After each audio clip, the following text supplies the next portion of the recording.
বিসমিল্লাহির রহমানির রহিম। দয়াময় পরম দয়ালু আল্লাহর নামে। সূরাতুন আনজালনাহা ওয়া ফারাদনাহা ওয়া আনজালনা ফীহা আয়াতিন বাইয়িনাত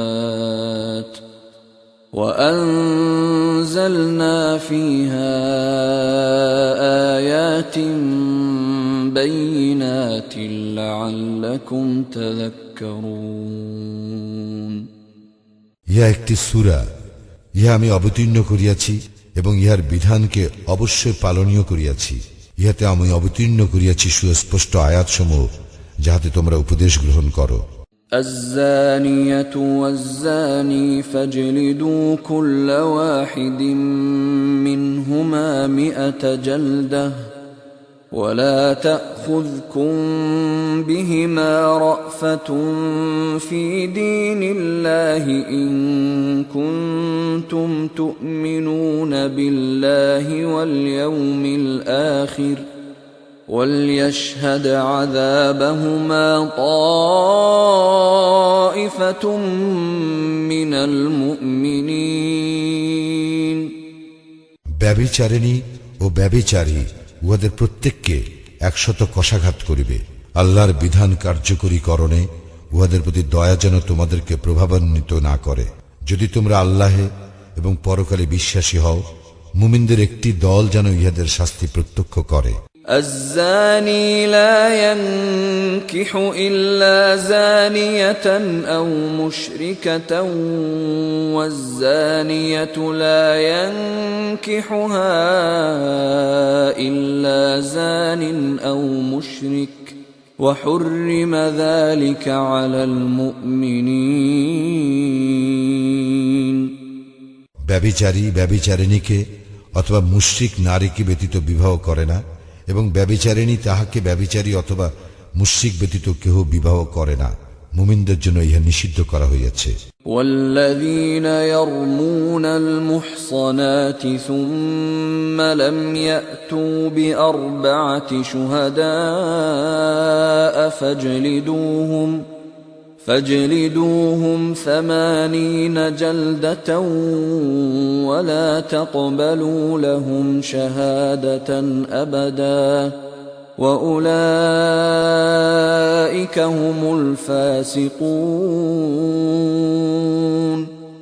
যাহারা সাধবী রমণীর প্রতি অপবাদ আরোপ করে এবং 4 জন সাক্ষী উপস্থিত করে না, তাহাদেরকে 80টি কশাঘাত করিবে এবং কখনো তাহাদের সাক্ষ্য গ্রহণ করিবে না। ইহারাই তো সত্যত্যাগী। إلا الذين تابوا من بعد ذلك وأصلحوا فإن الله غفور رحيم। তবে যদি ইহার পর উহারা তওবা করে ও নিজেদেরকে সংশোধন করে, আল্লাহ তো অতিশয় ক্ষমাশীল, পরম দয়ালু। والذين يرمون أزواجهم ولم يكن لهم شهداء إلا أنفسهم فشهادة أحدهم 4 شهادات بالله إنه لمن الصادقين। এবং যাহারা নিজেদের স্ত্রীর প্রতি অপবাদ আরোপ করে অথচ নিজেরা ব্যতীত তাহাদের কোনো সাক্ষী নাই, তাহাদের প্রত্যেকের সাক্ষ্য এই হইবে যে সে আল্লাহর নামে 4 বার শপথ করিয়া বলিবে যে সে অবশ্যই সত্যবাদী। والخامسة أن لعنة الله عليه إن كان من الكاذبين। এবং 5ম বারে বলিবে যে সে মিথ্যাবাদী হইলে তাহার উপরে নামিয়ে আসিবে আল্লাহর লানত। ويدرأ عنها العذاب أن تشهد 4 شهادات بالله إنه لمن الكاذبين। তবে স্ত্রীর শাস্তি রহিত হইবে যদি সে 4 বার আল্লাহর নামে শপথ করিয়া সাক্ষ্য দেয় যে তাহার স্বামী মিথ্যাবাদী। والخامسة أن غضب الله عليها كان من الصادقين এবং পঞ্চমবারে বলে যে তাহার স্বামী সত্যবাদী হইলে তাহার নিজের উপর নামিয়া আসিবে আল্লাহর গজব। ولولا فضل الله عليكم ورحمته وأن الله تواب حكيم। তোমাদের প্রতি আল্লাহর অনুগ্রহ ও দয়া না থাকিলে তোমাদের কেহই অব্যাহতি পাইতে না, এবং আল্লাহ তওবা গ্রহণকারী ও প্রজ্ঞাময়। إن الذين جاءوا بالإفك عصبة منكم لا تحسبوه شرا لكم بل هو خير لكم لكل امرئ منهم ما اكتسب من الإثم والذي تولى كبره منهم له عذاب عظيم। যাহারা এই অপবাদ রচনা করিয়াছে তাহারা তো তোমাদেরই একটি দল, ইহাকে তোমরা তোমাদের জন্য অনিষ্টকর মনে করিও না, বরং ইহা তো তোমাদের জন্য কল্যাণকর। উহাদের প্রত্যেকের জন্য আছে উহাদের কৃত পাপ কর্মের ফল, এবং উহাদের মধ্যে যে এই ব্যাপারে প্রধান ভূমিকা গ্রহণ করিয়াছে তাহার জন্য আছে মহাশাস্তি। لولا إذ سمعتموه ظن المؤمنون والمؤمنات بأنفسهم خيرا وقالوا هذا إفك مبين। যখন তাহারা ইহা শুনিল তখন মুমিন পুরুষ এবং মুমিন নারীগণ আপন লোকদের সম্পর্কে কেন ভালো ধারণা করিল না এবং বলিল না, ইহা তো সুস্পষ্ট অপবাদ। لولا جاءوا عليه بأربعة شهداء فإذ لم يأتوا بالشهداء فأولئك عند الله هم الكاذبون। তাহারা কেন এই ব্যাপারে চারজন সাক্ষী উপস্থিত করে নাই? যেহেতু তাহারা সাক্ষী উপস্থিত করে নাই, সে কারণে তাহারা আল্লাহর নিকট মিথ্যাবাদী। ولولا فضل الله عليكم ورحمته في الدنيا والآخرة لمسكم فيما أفضتم فيه عذاب عظيم। দুনিয়া ও আখিরাতে তোমাদের প্রতি আল্লাহর অনুগ্রহ ও দয়া না থাকিলে তোমরা যাহাতে লিপ্ত ছিলে তর জন্য মহাশাস্তি অবশ্যই তোমাদেরকে স্পর্শ করিত। إذ تلقونه بألسنتكم وتقولون بأفواهكم ما ليس لكم به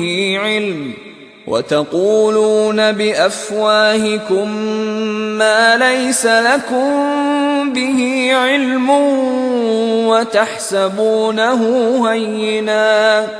وتحسبونه هينا وهو عند الله عظيم।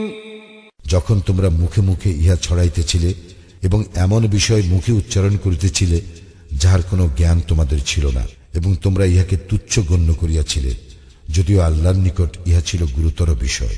ولولا إذ سمعتموه قلتم ما يكون لنا أن نتكلم بهذا سبحانك هذا بهتان عظيم। এবং তোমরা যখন ইহা শ্রবণ করিলে তখন কেন বলিলে না, এ বিষয়ে বলাবলি করা আমাদের উচিত নয়, আল্লাহ পবিত্র মহান, ইহা তো এক গুরুতর অপবাদ। يعظكم الله أن تعودوا لمثله أبدا إن كنتم مؤمنين। আল্লাহ তোমাদেরকে উপদেশ দিতেছেন, তোমরা যদি মুমিন হও তবে কখনো অনুরূপ আচরণের পুনরাবৃত্তি করিও না। ويبين الله لكم الآيات والله عليم حكيم। আল্লাহ তোমাদের জন্য আয়াতসমূহ সুস্পষ্টভাবে বিবৃত করেন এবং আল্লাহ সর্বজ্ঞ প্রজ্ঞাময়। إن الذين يحبون أن تشيع الفاحشة في الذين آمنوا لهم عذاب أليم في الدنيا والآخرة والله يعلم وأنتم لا تعلمون যাহারা মুমিনদের মধ্যে অশ্লীলতার প্রসার কামনা করে তাহাদের জন্য আছে দুনিয়া ও আখিরাতের মর্মন্তুদ শাস্তি, এবং আল্লাহ জানেন, তোমরা জানো না। ولولا فضل الله عليكم ورحمته وأن الله رؤوف رحيم তোমাদের প্রতি আল্লাহর অনুগ্রহ ও দয়া না থাকিলে তোমরা কেহই অব্যাহতি পাইতে না, এবং আল্লাহ দয়াদ্র ও পরম দয়ালু। يا أيها الذين آمنوا لا تتبعوا خطوات الشيطان ومن يتبع خطوات الشيطان فإنه يأمر بالفحشاء والمنكر ولولا فضل الله عليكم ورحمته ما زكى منكم من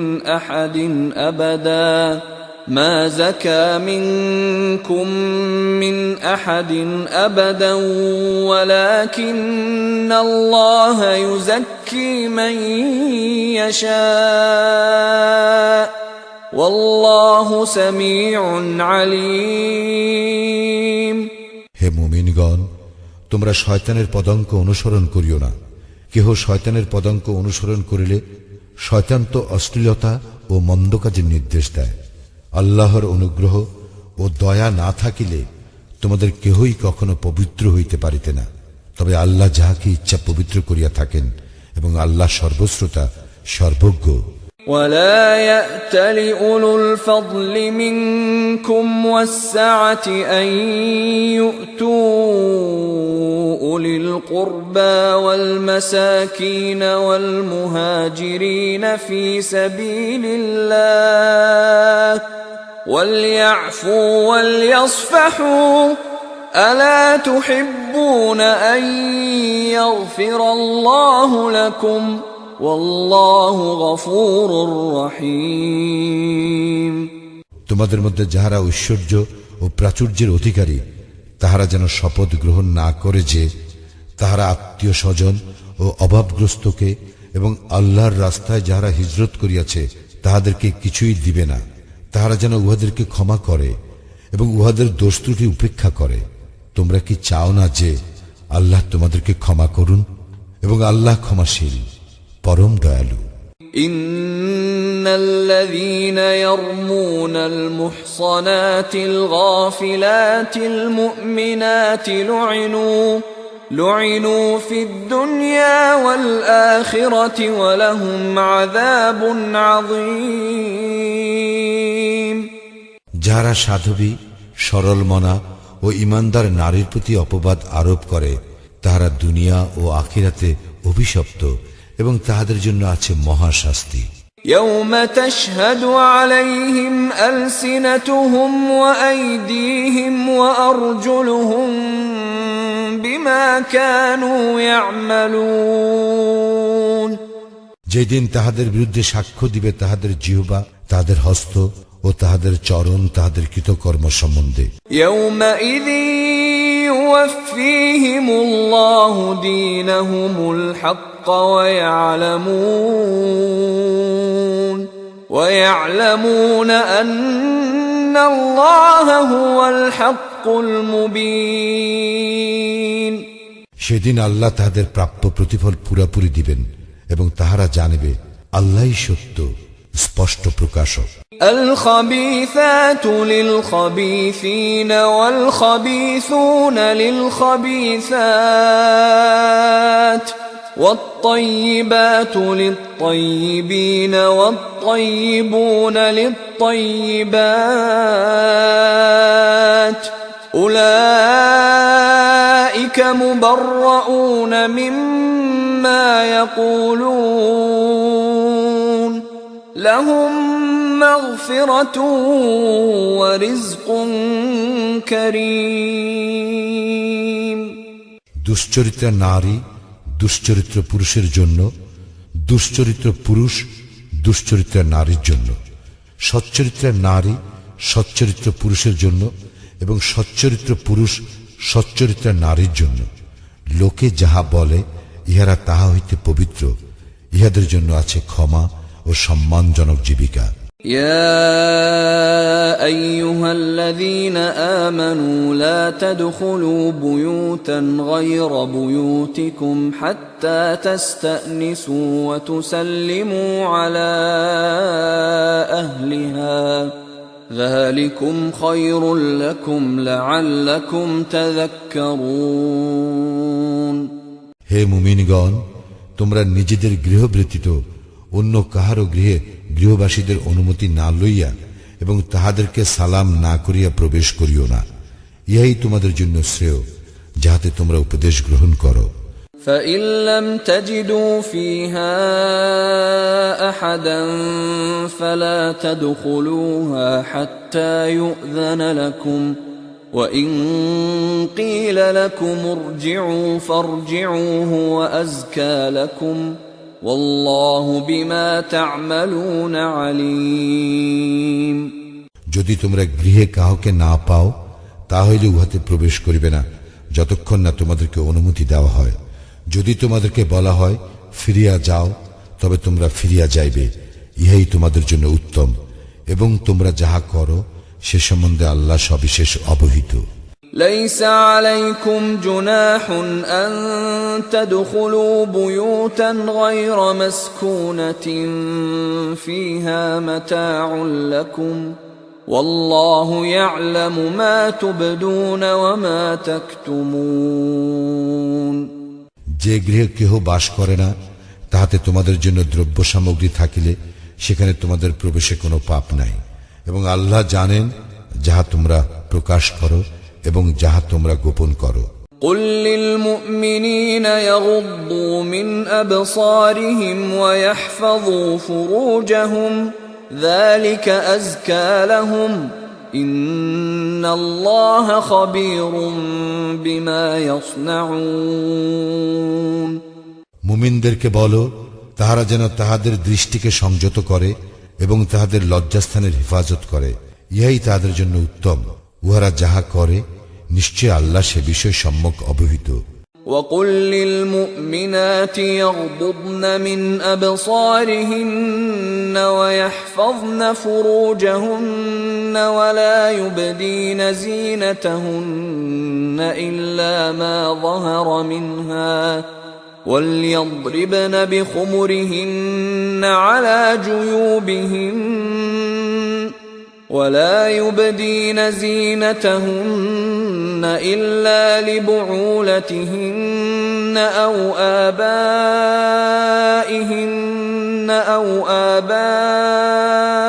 بعولتهن أو أبنائهن أو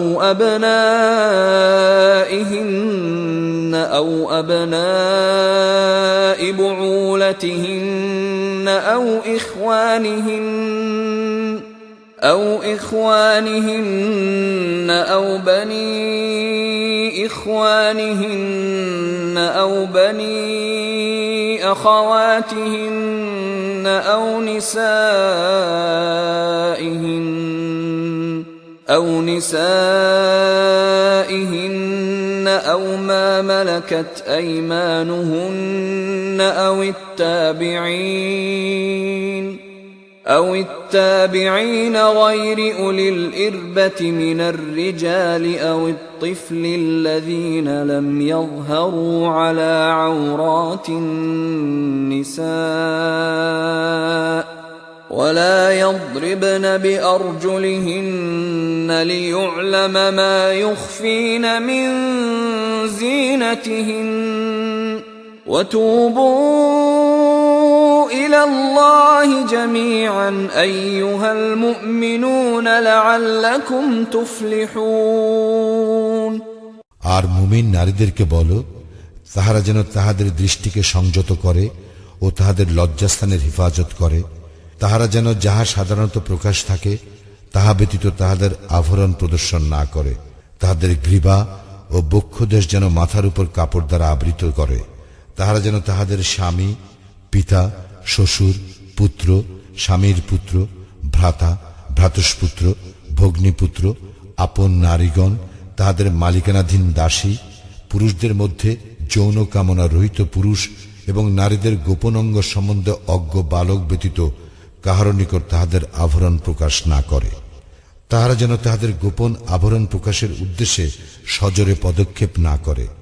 হে মুমিনগণ, তোমরা সকলে আল্লাহর দিকে প্রত্যাবর্তন করো, যাহাতে তোমরা সফল কাম হইতে পারো। وَأَنكِحُوا الْأَيَامَ مِنكُمْ وَالصَّالِحِينَ مِنْ عِبَادِكُمْ وَإِمَائِكُمْ إِنْ يَكُونُوا فُقَرَاءَ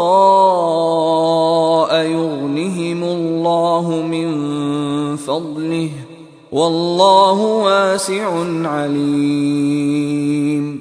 তোমাদের মধ্যে যাহারা আইয়িম তাহাদের বিবাহ সম্পাদন করো, এবং তোমাদের দাস ও দাসীদের মধ্যে যাহারা সৎ তাহাদেরও।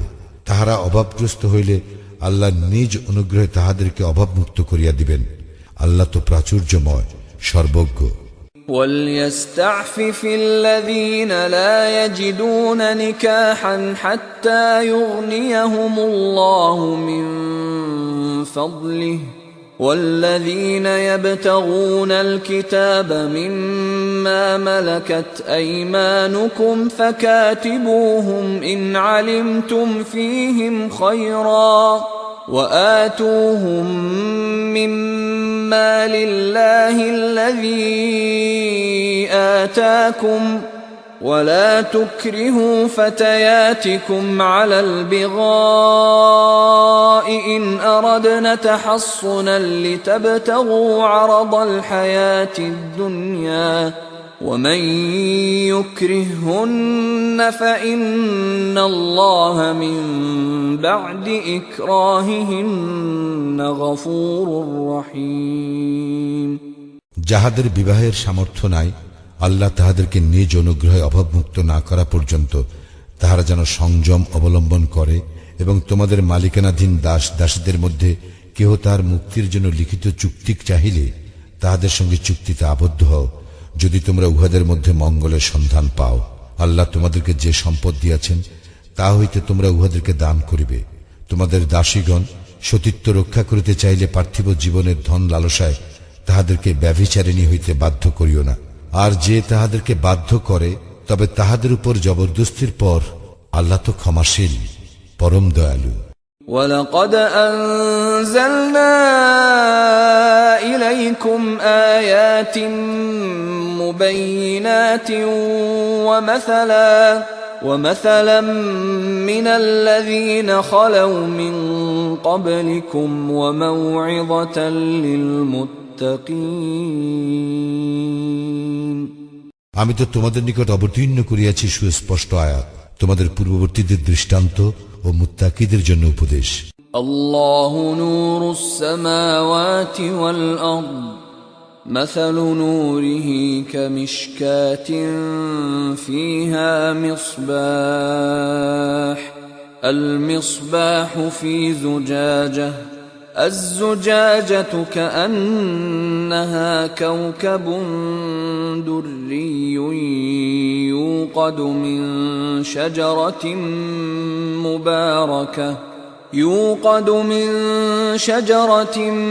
مباركة زيتونة لا شرقية ولا غربية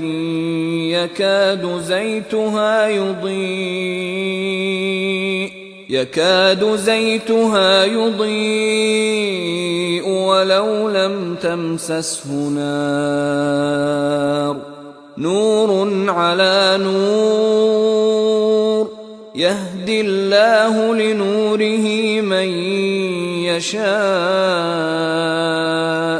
ويضرب الله الأمثال للناس والله بكل شيء عليم। আল্লাহ আকাশ মণ্ডলীয় পৃথিবীর জ্যোতি, তাহার জ্যোতির উপমা যেন একটি দীপাধার, যাহার মধ্যে আছে এক প্রদীপ। প্রদীপটি একটি কাঁচের আবরণের মধ্যে স্থাপিত। কাঁচের আবরণটি উজ্জ্বল নক্ষত্র সদৃশ। ইহা প্রজ্বলিত করা হয় পুত পবিত্র জয়তুন বৃক্ষের তৈল দ্বারা, যাহা প্রাচ্যের নয়, প্রতীচ্যেরও নয়। অগ্নি উহাকে স্পর্শ না করিল, যেন উহার তৈল উজ্জ্বল আলো দিতেছে, জ্যোতির উপর জ্যোতি। আল্লাহ যাহাতে ইচ্ছা পথ নির্দেশ করেন তাহার জ্যোতির দিকে। আল্লাহ মানুষের জন্য উপমা দিয়া থাকেন এবং আল্লাহ সর্ববিষয়ে সর্বজ্ঞ। في بيوت أذن الله أن ترفع ويذكر فيها اسمه يسبح له فيها بالغدو والآصال। সেই সকল গৃহে যাহাকে সমুন্নত করিতে এবং যাহাতে তাহার নাম স্মরণ করিতে আল্লাহ নির্দেশ দিয়াছেন, সকাল ও সন্ধ্যায় তাহার পবিত্রতা ও মহিমা ঘোষণা করে। رجال لا تلهيهم تجارة ولا بيع عن ذكر الله وإقام الصلاة وإيتاء الزكاة يخافون يوما تتقلب فيه القلوب والأبصار। সেই সব লোক যাহাদেরকে ব্যবসা বাণিজ্য এবং ক্রয় বিক্রয় আল্লাহর স্মরণ হইতে এবং সালাত কায়েম ও জাকাত প্রদান হইতে বিরত রাখে না, তাহারা ভয় করে সেই দিনকে, যেদিন অনেক অন্তর ও দৃষ্টি বিপর্যস্ত হইয়া পড়িবে। ليجزيهم الله أحسن ما عملوا ويزيدهم من فضله والله يرزق من يشاء بغير حساب।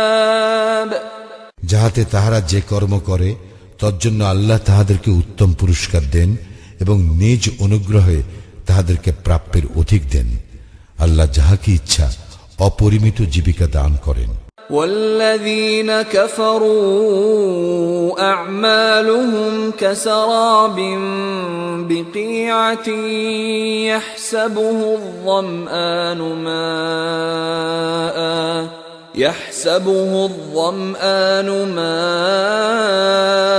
حتى إذا جاءه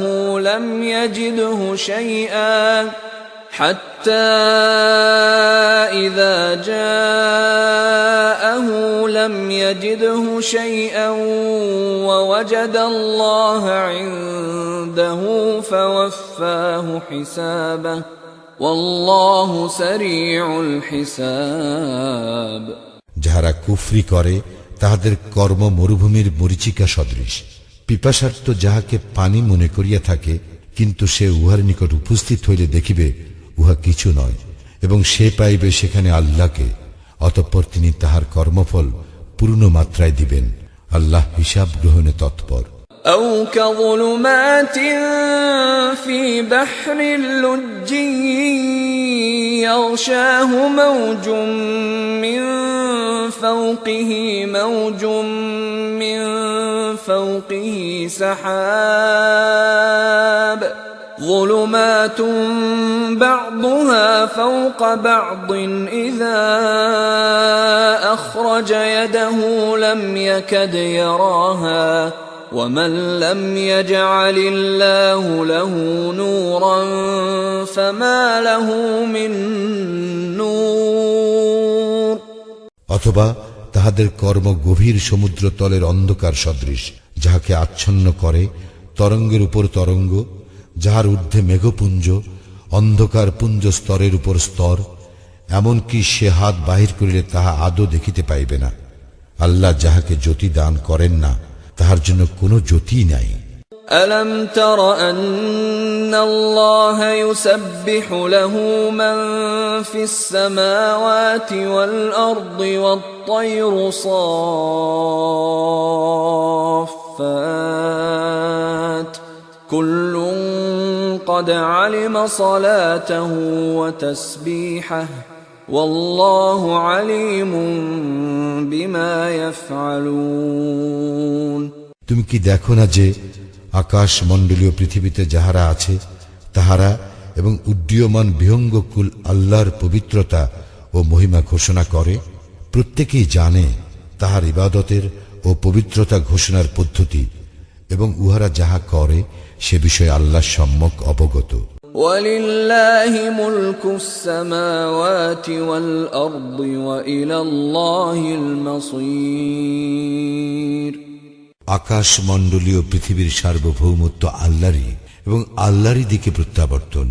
أَلَمْ تَرَ أَنَّ اللَّهَ يُزْجِي سَحَابًا ثُمَّ يُؤَلِّفُ بَيْنَهُ ثم يجعله ركاما فترى الودق يخرج من خلاله وينزل من السماء من جبال فيها من برد فيصيب به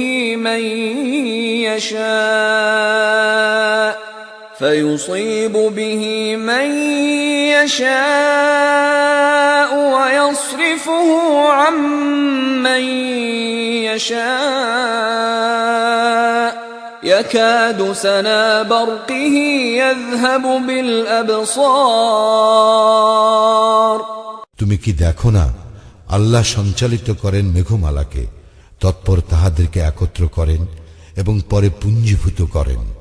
অতঃপর তুমি দেখিতে পাও উহার মধ্য হইতে নির্গত হয় বারিধারা। আকাশস্থিত শিলাস্তূপ হইতে তিনি বর্ষণ করেন শিলা, এবং ইহা দ্বারা তিনি যাহাকে ইচ্ছা আঘাত করেন, এবং যাহাকে ইচ্ছা তাহার উপর হইতে ইহা অন্যদিকে ফিরাইয়া দেন। মেঘের বিদ্যুৎ ঝলক দৃষ্টিশক্তি প্রায় কাড়িয়া নেয়। يقلب الله الليل والنهار إن في ذلك لعبرة لأولي الأبصار আল্লাহ দিবস ও রাত্রির পরিবর্তন ঘটান, ইহাতে শিক্ষা রইয়াছে অন্তর্দৃষ্টি সম্পন্নদের জন্য। والله خلق كل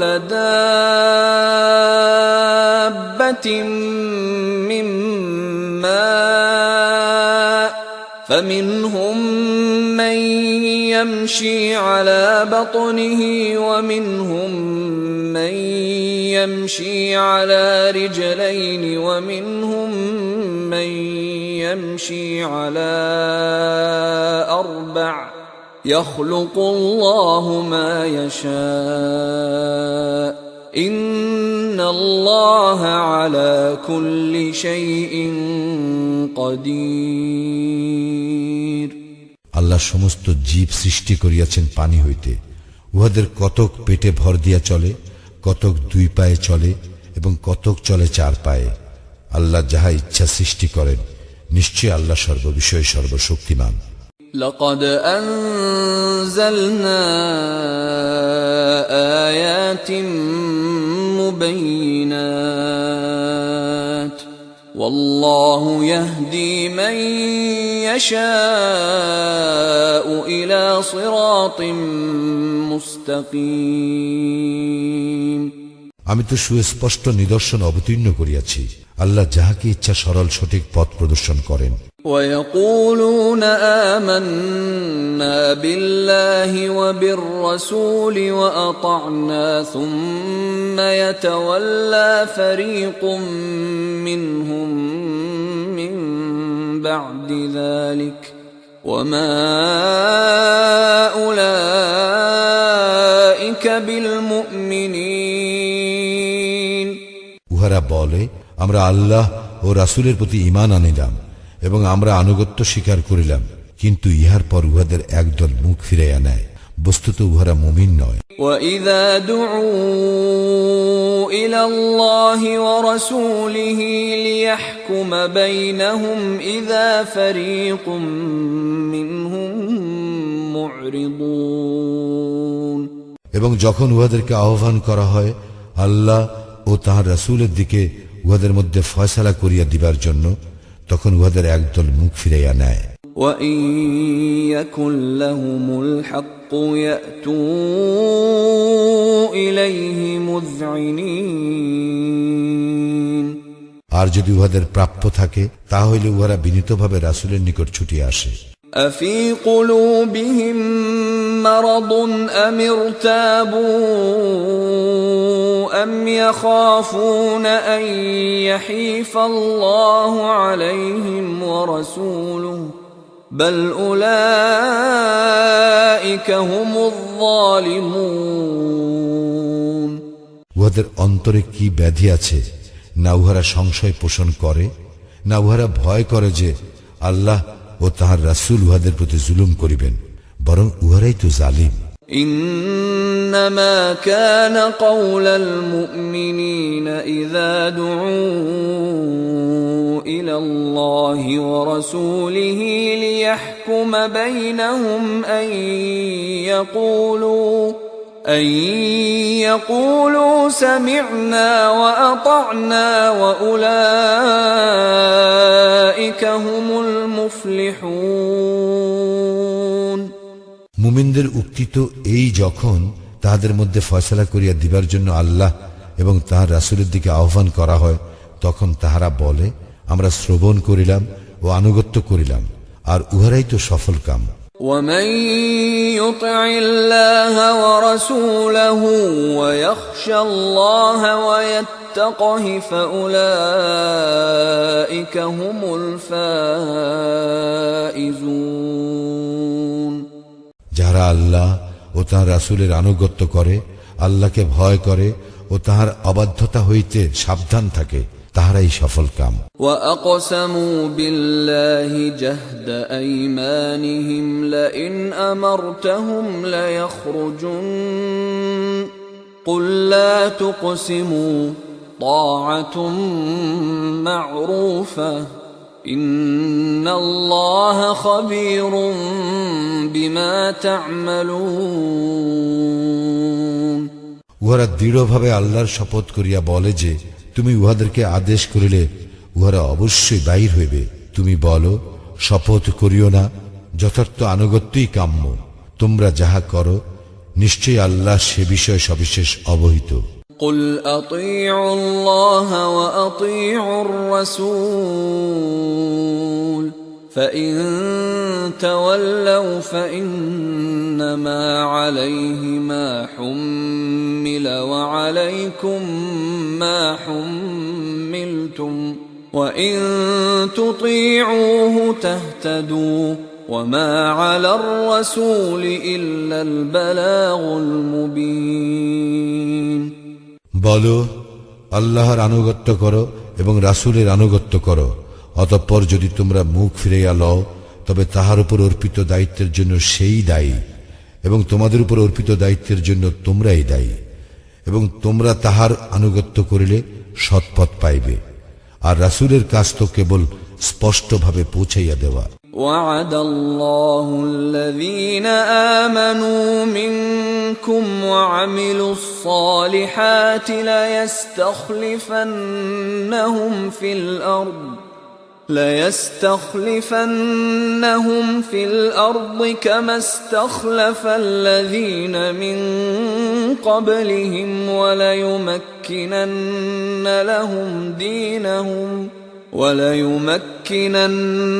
لهم دينهم الذي ارتضى لهم وليبدلنهم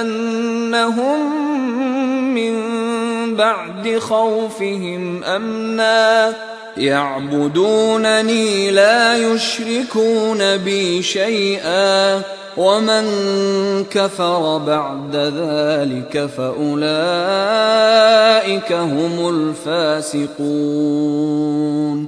তোমাদের মধ্যে যাহারা ঈমান আনে ও সৎকর্ম করে, আল্লাহ তাহাদেরকে প্রতিশ্রুতি দিতেছেন যে তিনি অবশ্যই তাহাদেরকে পৃথিবীতে প্রতিনিধিত্ব দান করিবেন, যেমন তিনি প্রতিনিধিত্ব দান করিয়াছিলেন তাহাদের পূর্ববর্তীদেরকে, এবং তিনি অবশ্যই তাহাদের জন্য প্রতিষ্ঠিত করিবেন তাহাদের দিনকে, যাহা তিনি তাহাদের জন্য পছন্দ করিয়াছেন, এবং তাহাদের ভয়ভীতির পরিবর্তে তাহাদেরকে অবশ্যই নিরাপত্তা দান করিবেন। তাহারা আমার ইবাদত করিবে, আমার কোনো শরিক করিবে না। অতঃপর যাহারা অকৃতজ্ঞ হইবে তাহারা তো সত্যত্যাগী। وأقيموا الصلاة وآتوا الزكاة وأطيعوا الرسول لعلكم ترحمون। তোমরা সালাত কায়েম করো, যাকাত দাও এবং রাসূলের আনুগত্য করো, যাহাতে তোমরা অনুগ্রহ ভাজন হইতে পারো। لا تحسبن الذين كفروا معجزين في الأرض ومأواهم النار ولبئس المصير। তুমি কাফিরদেরকে পৃথিবীতে কখনো প্রবল মনে করিও না, উহাদের আশ্রয়স্থল দোজখ, কত নিকৃষ্ট এই পরিণাম।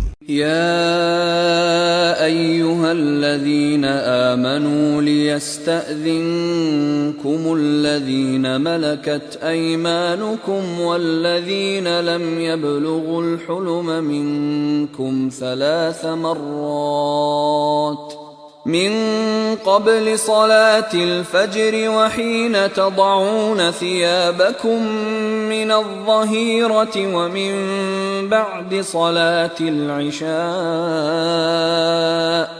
3 عورات لكم ليس عليكم ولا عليهم جناح بعدهن طوافون عليكم بعضكم على بعض كذلك يبين الله لكم الآيات والله عليم حكيم।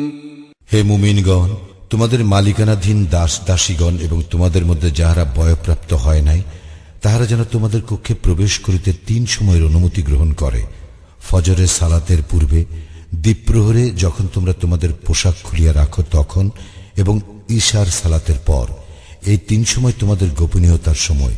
এই 3 সময় ব্যতীত অন্য সময় বিনা অনুমতিতে প্রবেশ করিলে তোমাদের জন্য এবং তাহাদের জন্য কোনো দোষ নাই। তোমাদের একে অপরের নিকট তো যাতায়াত করিতেই হয়। এইভাবে আল্লাহ তোমাদের নিকট তাহার নির্দেশ সুস্পষ্টভাবে বিবৃত করেন। আল্লাহ সর্বজ্ঞ, প্রজ্ঞাময়।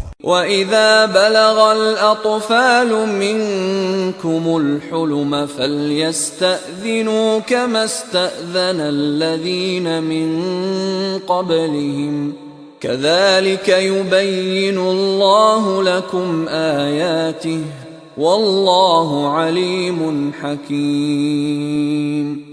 আর তোমাদের সন্তান সন্ততি বয়ঃপ্রাপ্ত হইলে তাহারা যেন অনুমতি প্রার্থনা করে, যেমন অনুমতি প্রার্থনা করিয়া থাকে তাহাদের বয়োজ্যেষ্ঠগণ। এইভাবে আল্লাহ তোমাদের জন্য তাহার নির্দেশ সুস্পষ্টভাবে বিবৃত করেন। আল্লাহ সর্বজ্ঞ, প্রজ্ঞাময়। والقواعد من النساء اللاتي لا يرجون نكاحا فليس عليهن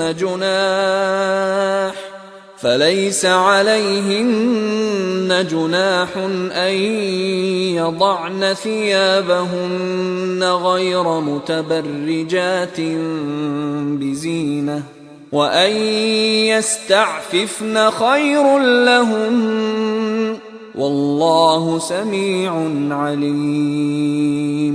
বৃদ্ধা নারী যাহারা বিবাহের আশা রাখে না, তাহাদের জন্য অপরাধ নাই যদি তাহারা তাহাদের সৌন্দর্য প্রদর্শন না করিয়া তাহাদের বহির্বাস খুলিয়া রাখে, তবে ইহা হইতে তাহাদের বিরত থাকাই তাহাদের জন্য উত্তম। আল্লাহ সর্বশ্রোতা, সর্বজ্ঞ। ليس على الأعمى حرج ولا على الأعرج حرج ولا على المريض حرج ولا على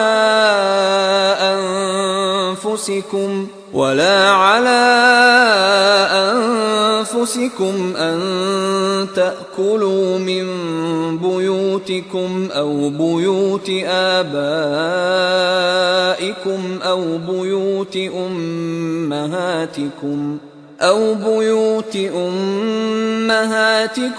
أو بيوت إخوانكم أو بيوت أخواتكم أو بيوت أعمامكم أو بيوت أعمامكم أو بيوت عماتكم أو بيوت أخوالكم أو بيوت خالاتكم أو ما ملكتم مفاتحه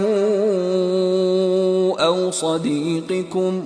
ليس عليكم جناح أن تأكلوا جميعا أو أشتاتا، فإذا دخلتم بيوتا فسلموا على أنفسكم تحية من